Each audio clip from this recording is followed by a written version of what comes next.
Okay. तो मैंने क्या बताया था, ब्लॉक ही करनी चाहिए थ्रोट वो टंग। तो अब उसमें आगे चलते हैं, तो बात करते हैं उसमें। तो वो कह रहा है कि अगला बारी कि आपको जो हेड है उसको पकड़ के रखना है इस तरीके से, ताकि आप वो ब्रीदिंग को चेक कर सके और देख सके कि अगर चेस्ट जो है वो राइज कर रही है, फॉल कर रही है। और आप उसको अपने उसमें भी चेक कर सकते हो। और क्या कहते हैं,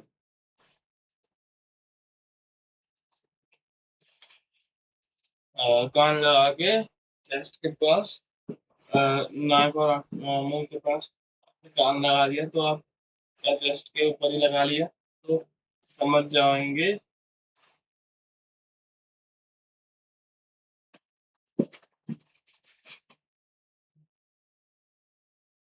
और अगर आपके गाल के पास सांसें फील हो रही हैं आपको, तो आप ये कंसिडर कर सकते हो कि उसको सांस आ रही है, और इसको सिर्फ आप 10 सेकेंड के लिए चेक करो।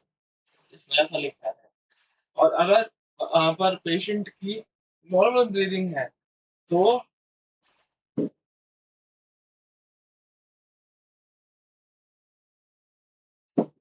उसके हेड को होल्ड करो, जैसे आपको पहले बताया। तब तक है, जो मेडिकल हेल्प है, एम्बुलेंस या डॉक्टर की हेल्प आपको नहीं मिल जाती। और अगर वहां पर कोई ब्रीदिंग नहीं है और गैस्पिंग नहीं है, गैस्पिंग नहीं है, तो आपको बेसिक लाइफ सपोर्ट पहले जो बताया था, वो आपको परफॉर्म करना पड़ेगा। इतना मुझे पता नहीं थी।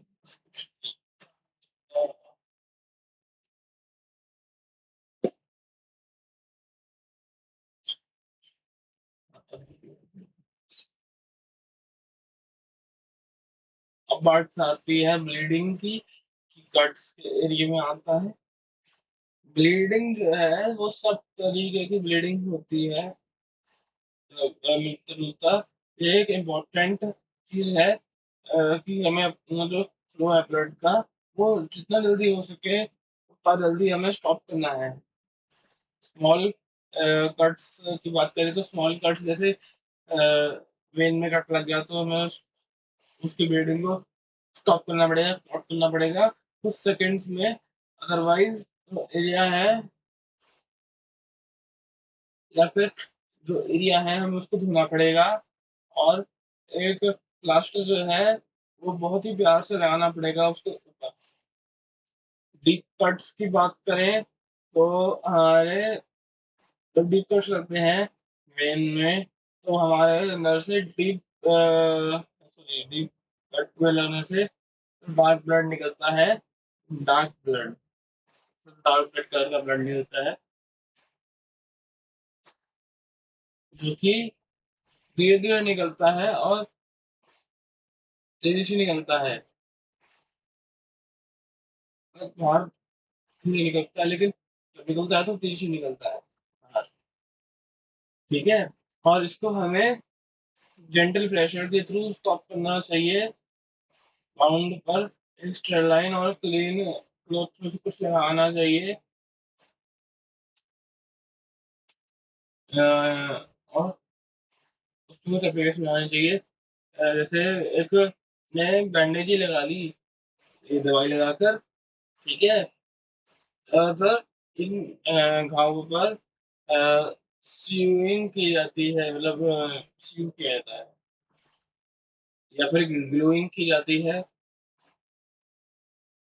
और फिर मेडिकल ट्रीटमेंट दी जाती है, जो कि नेसेसरी हो सकती है फर्स्ट एड के बाद, होती है फर्स्ट एड के बाद।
और मेकअप नहीं।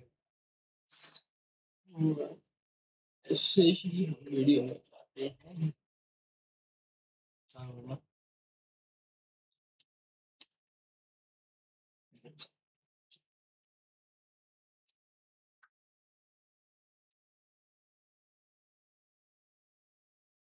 अगली बात करते हैं चोकिंग की। एक मैकेनिकल ऑब्स्ट्रक्शन होता है। चोकिंग हमारा एक मैकेनिकल ऑब्स्ट्रक्शन होता है, ठीक है।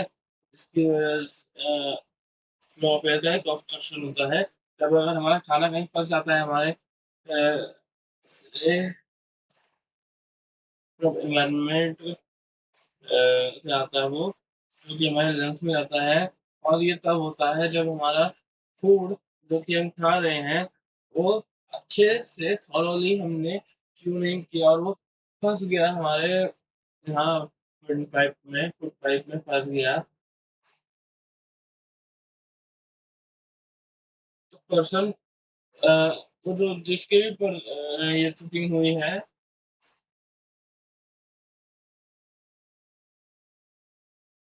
वो ज्यादातर लोगों से इशारों में, मतलब हाथों के इशारों से बात करता है। और या तो अपने हाथ अपने गले के पास रखता है। और इन केसेस में चाहे वो लड़का हो या लड़की हो, वो हमेशा उन्हें हेल्प की जरूरत रहती है।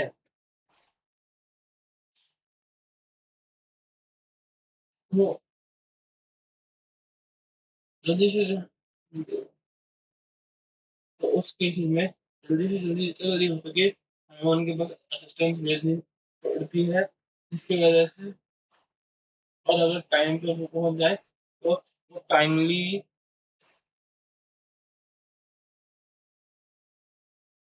जाके उनका ट्रीटमेंट कर देते हैं, जिसकी वजह से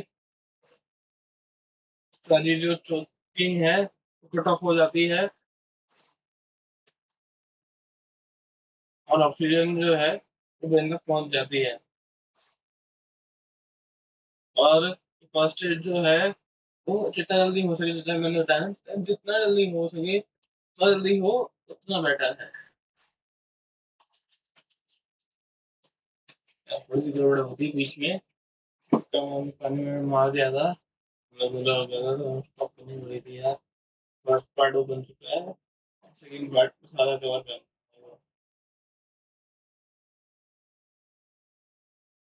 ठीक है।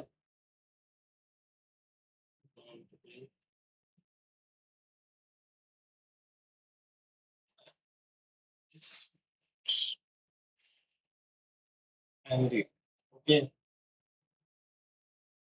मैं लिख देता हूँ लिस्ट पार्ट,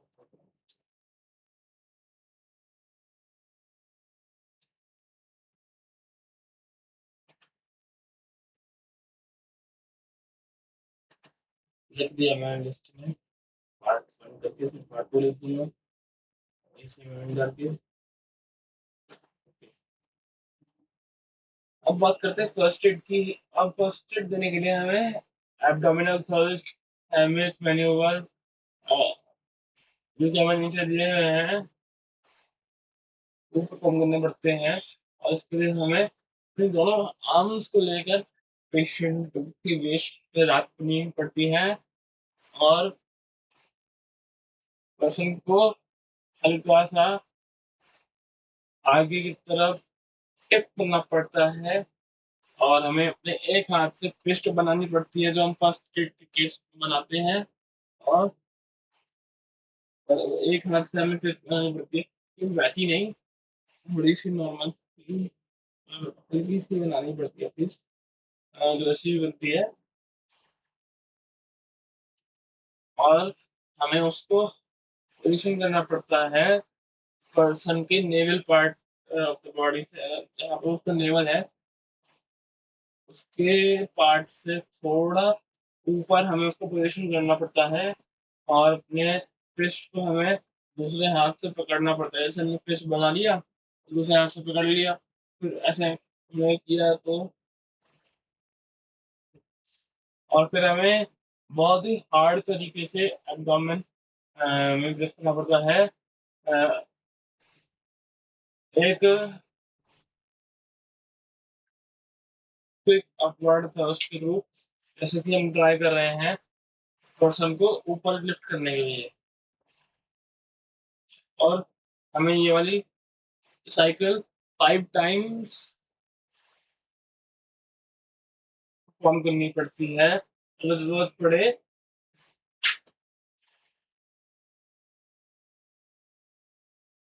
और अगर अ, अभी तक हमारी जो ब्लॉकेज है, अभी तक नहीं निकली है, तो हमें ये वाली साइकिल वापस 5 बारी वाली, जो 5 स्टेप थे ये, हमें वापस से रिपीट करने पड़ते हैं। हमें आपके साथ रियल लाइफ में कभी ये हो जाए ना, तो यही याद रखना। और अगर नहीं निकले ना, सामने निकले तो स्लीप आउट कर देना मुझे। और नहीं निकले तो वापस से आपको कभी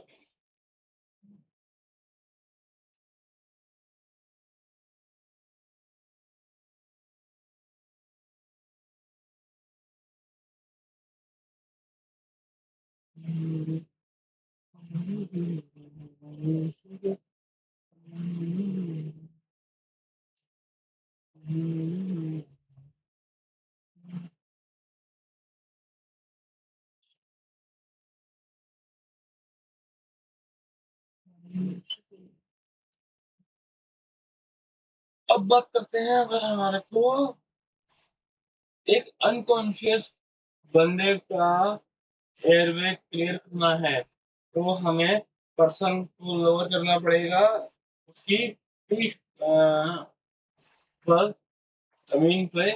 और हमें उसकी एयरवे क्लीन करने के लिए, और वहां पर हमारे को ब्लॉकेज विजिबल है, तो हम नॉर्मली अपने हाथ से निकाल सकते हैं।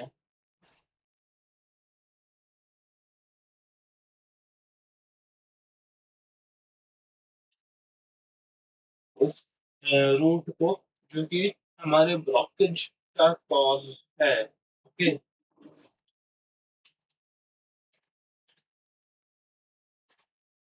उसके बाद इफ,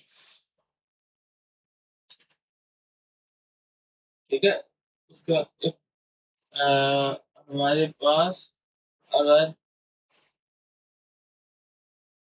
वो विजिबल नहीं है, ठीक है, अगर वो ब्लॉकेज विजिबल नहीं है, तो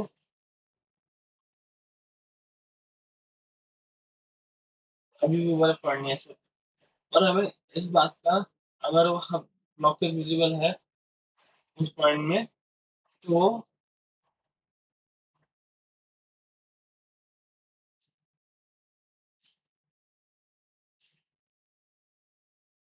हमें केयरफुल रहना पड़ेगा, ताकि हम फूड या कोई भी जो ऑब्जेक्ट है वो और पीछे ना धकेल दें, ताकि पेशेंट को फिर और तकलीफें हों।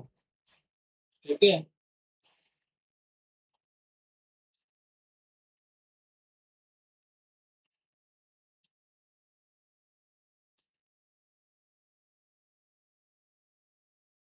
जो कि कई बार छोटे बच्चों में बहुत ही, मतलब रेयर, बहुत ही कॉमन चीज हो जाती है। मतलब हो ही जाता है एक तरह। तो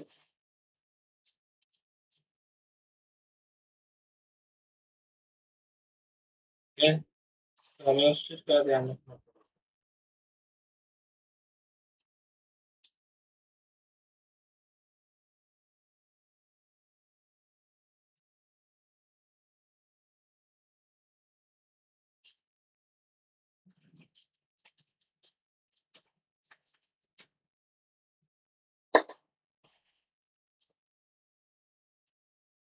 और हमें कार्डियो पल्मोनरी रेस्पिरेशन को चालू करना पड़ेगा। अगर हमारा ऑब्जेक्ट जो है वो फंसा रह गया, और जो पर्सन है उसने रिस्पॉन्ड नहीं किया आपके अबव मेजर लेने के बाद भी टेस्ट कंप्रेशन है यूज की जाती है ताकि ऑब्जेक्ट जो है वो डिस्कवर हो सके। और हमें ये ध्यान रखना चाहिए और हमें इतना ध्यान रखना चाहिए कि हम वापस से चेक करें माउस को पीरियोडिकली। ठीक है, पीरियोडिकली हमें चेक करना है माउस को।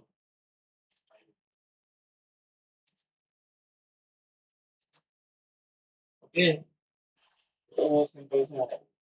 अब बेसिक स्पोर्ट्स इंजरीज के बारे में बात करें तो बेसिक स्पोर्ट्स इंजरीज वो होती हैं जो सर तब होती हैं जब कोई स्पोर्ट्स का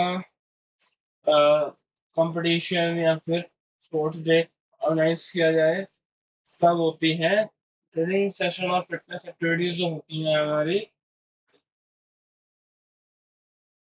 इनमें भी कई बच्चों को बेसिक स्पोर्ट्स इंजरीज हो जाती हैं।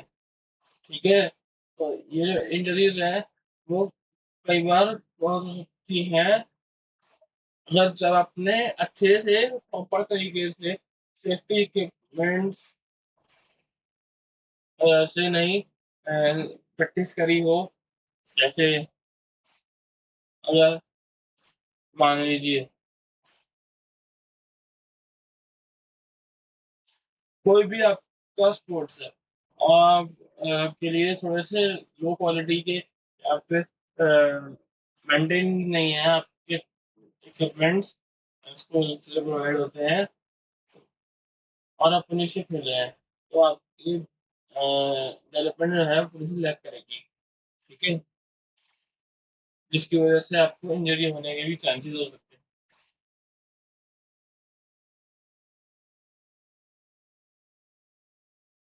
इसमें ये है कि स्पोर्ट्स इंजरीज है इंजरी होती है तो फिर अगर पार्टिसिपेट करते टाइम और में हो सकती है हमें ऑर्गेनाइज स्पोर्ट्स में। इसका रीजन ये भी होता है कि हमारा ट्रेनिंग सेशन या फिटनेस एक्टिविटी जो है वो उसका रीजन हो सकता है कि ढंग से हमें खिलाया नहीं गया, ढंग से हमें इक्विपमेंट अच्छे इक्विपमेंट्स हमें दिए नहीं गए। उसका भी रीजन बन सकता है कि आपको इंजरी हो सके। और जैसे मैंने बताया कि ये इंजरी अगर सेफ्टी इक्विपमेंट्स नहीं होते तब होती है। अच्छा इक्विपमेंट्स नहीं होते तब होती है। और इम्प्रॉपर ट्रेनिंग एक्सेट्रा ये भी एक रीजन हो सकता है कि ढंग से आपको सिखाया ना गया हो अ, जिसमें आपको एक्यूट और ट्रॉमेटिक और क्रॉनिक इंजरी का भी चांसेस हो सकता है। और ज़्यादातर इंजरी जो है वो सिर्फ सिंगल एप्लीकेशन ऑफ फोर्स से हो सकती है। जैसे एक अगर आपको स्ट्रेन हो गया या स्ट्रेन हो गया फ्रैक्चर हो गया एक्सेट्रा हो गया या whereas ये आपका सिंगल एप्लीकेशन ऑफ फोर्स से होता है।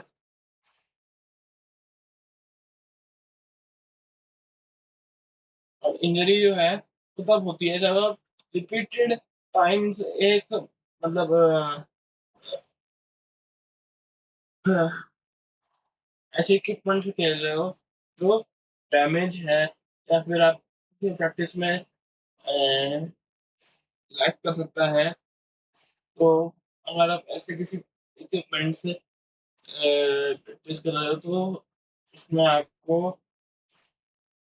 मतलब सी अगर पोज ढंग से लगे नहीं है कबड्डी या सॉरी कबड्डी भी नहीं खो-खो में अगर आप भाग रहे हैं और वहाँ पे ग्राउंड प्रॉपर नहीं है, पोज प्रॉपर नहीं है तो आपको इंजरी होने के चांसेस ज़्यादा हैं। इंकरेक्ट रीडिंग अगर मिल रही है तब भी आपके चांसेस ज़्यादा हैं कि आपको इंजरी हो जाए। मतलब यही है कि अगर आप एक एनवायरनमेंट में लोग इतनी खराब है आपकी प्रैक्टिस के लिए, आप उसी में प्रैक्टिस किए जा रहे हैं, किए जा रहे हैं, किए जा रहे हैं तो आपके इंजरी के चांसेस बहुत ज़्यादा हैं। ठीक है? इंजरी के चांसेस बहुत ज़्यादा हैं। इसमें यही लिखा है कि एक्यूट ट्रॉमेटिक इंजरीज़ कब होती हैं, मतलब ये क्रॉनिक इंजरीज़ जो हैं, वो एक टाइम के बाद होती हैं, जिसमें आप रिपिटेटिव गलत ट्रेनिंग करते हो, मतलब लगातार गलत ट्रेनिंग आप कर रहे हैं, ठीक है?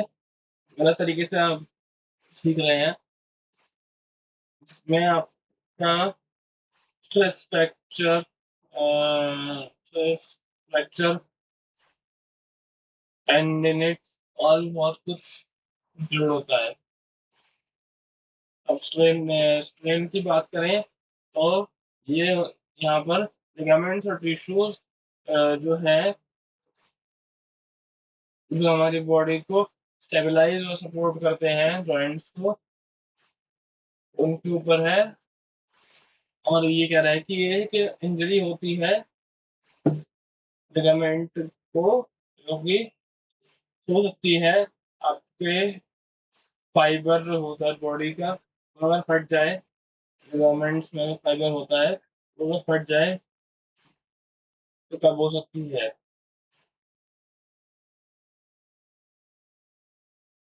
और जो हमारा लिगामेंट है, उसमें एक पार्शियल टेयर भी हो सकता है, या फिर वो पूरी तरह से फट सकता है अगर जो स्ट्रेन लिगामेंट होते हैं वो बहुत जल्दी ही स्वेल करने लगते हैं, और ज़्यादा बड़ा, जितना बड़ा दर्द उतना ज़्यादा स्वेलिंग होता है, और ज़्यादा से ज़्यादा चांसेस होते हैं इंजरी के। उतनी ज़्यादा ही इंजरी जो है हमारी सीवियर होती जाती है, जितना दर्द होता जाता है, जितनी स्वेलिंग होती जाती है, उतनी ही हमारी इंजरी जो है सीवियर होती जाती है। अब बात करें मसल स्ट्रेन की, तो मसल स्ट्रेन में ये एक इंजरी है कि जो कि हमारे मसल्स को हो जाती है, और रिजल्ट देखें तो स्ट्रेन जो है वो एक ट्विस्ट कह दो, बुल कह लो, टियर कह लो मसल का, फिर मसल टेंडन हो गई, तो वो हमारा मसल स्ट्रेन कहला सकते हैं। और इस सब के लिए हमारा लाइफ वाला फर्स्ट एड बहुत यूज का है, जिसमें हमारा लिखा है कि हमारे इंजर्ड पार्ट्स को, और जहाँ पे भी हमारे को इंजरी हुई है, उसको हम रेस्ट करें, अवॉइड करें सारी एक्टिविटीज, हमारा ठीक नहीं होता। उस पर आइस पैक से आइसिंग करें, ताकि हमारे स्वेलिंग जो है लिमिट हो सके इंजरी के बाद। और उस एरिया को जितना हो सके उतना आइस करें इंजरी के बाद, और 15 से 20 मिनट के बाद दोबारा चालू करें, थोड़ा टाइम रेस्ट देके। 4 to 8 टाइम्स डे करना है आपको ये वाला आइसिंग वाला। कुछ 48 घंटे, मतलब 48 आवर्स, शुरुआत के 48 आवर्स जो है आपको 4 से 8 दिन आपको ऐसे ही करना है, या फिर जब तक स्वेलिंग इम्प्रूव नहीं होती आप कुछ भी यूज ना करें। क्योंकि अगर आप कुछ यूज करेंगे स्पोर्ट्स इक्विपमेंट, इसके बावजूद भी, तो टिश्यूज पे डैमेज आ सकता है। आपको इलास्टिक रैप या बैंडेज से उसको कंप्रेस करना है, फिर लास्ट में उसको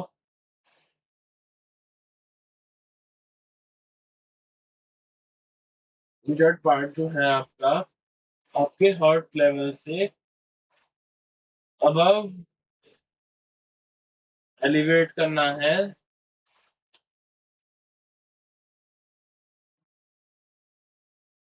क्योंकि ये आपके स्वेलिंग को लिमिट करेगा।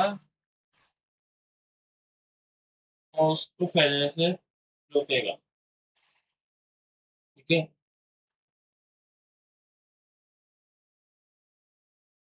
और यस, इसके आगे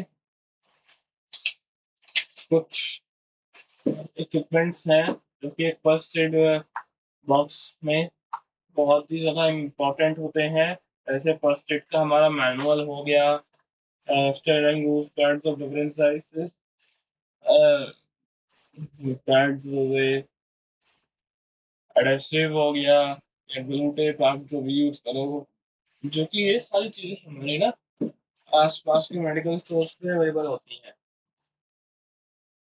प्लास्टिक बैंडेज हो गया, स्प्लिंट हो गया, एंटीसेप्टिक वाइप्स हो गए, सोप हो गया, एंटीबायोटिक ऑइंटमेंट हो गया, एंटीसेप्टिक सॉल्यूशन जैसे hydrogen peroxide, hydroxychloroquine cream, 1%, acetaminophen, ये कुछ कुछ हैं जो थोड़े से हैं मुश्किल करने को पड़े।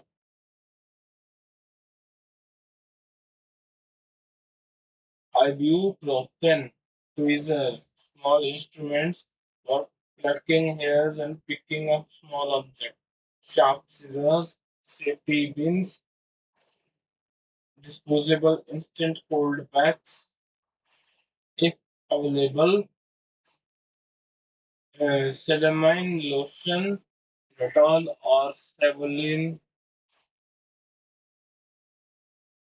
lotion, thermometer, plastic non latex gloves, at least आपको उसमें 2 पेयर लेटेक्स नॉन लेटेक्स वाले ग्लव्स रखने हैं प्लास्टिक के, टॉर्च और एक एक्स्ट्रा बैटरी टॉर्चेस। अगर कहीं माउथ के अंदर कुछ प्रॉब्लम है और वो देखते हैं टॉर्च का टाइप पेपर ऐसा यूज होगा। और अगर इमरजेंसी में उसकी बैटरी खत्म तो आपको एक एक्स्ट्रा बैटरी रखनी चाहिए जो कि आपको इमरजेंसी में हेल्प कर सके। एक आपको ब्लैंकेट रखना है, एक माउथ पीस रखना है एडमिनिस्टर करने के लिए सीपीआर, जो कि आपको आपकी मेडिकल लोकल शॉप से मिल जाएगा, लोकल मेडिकल शॉप से मिल जाएगा। क्योंकि कई लोग जो होते हैं वो हिचकिचाते हैं किसी को सीपीआर देने के लिए, और क्योंकि वो जो फैमिली का नहीं होता, इसलिए माउथ पीस अगर मैं देखूँ तो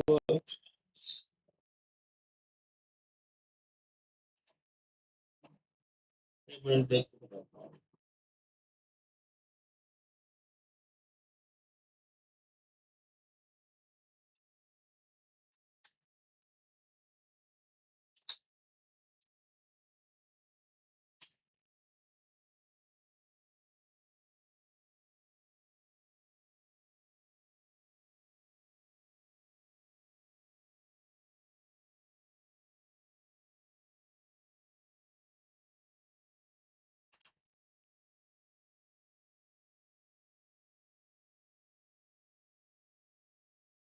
हाँ, वो ऑक्सीजन मास्क होता है, उसमें बस एक छोटा सा पाइप होता है जिसमें से जो भी सीपीआर दे रहा है वो वो सीपीआर परफॉर्म करेगा, क्योंकि माउथ हो जाएंगे तो दिक्कत होती है इस चक्कर में। माउथ पीस के साथ साथ आपको कुछ इमरजेंसी फोन नंबर्स भी फर्स्ट एड बॉक्स में रखने चाहिए, जैसे पास के हॉस्पिटल का नंबर, स्कूल प्रिंसिपल का नंबर, एक ईमानदार टैक्सी ड्राइवर का नंबर। अगर किसी को हॉस्पिटल लेके जाना हो तो टैक्सी वाले को हम फोन कर सकते हैं, हम टैक्सी लेके हम वहाँ जा सकते हैं। एक ब्लैंकेट स्टोर में रखना चाहिए पास में। अगर कहीं जरूरत पड़ गई तो तब तो हम में ला सकते हैं।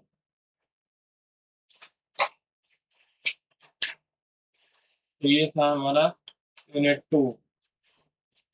ठीक है, ये हमारा पूरा खत्म हो गया।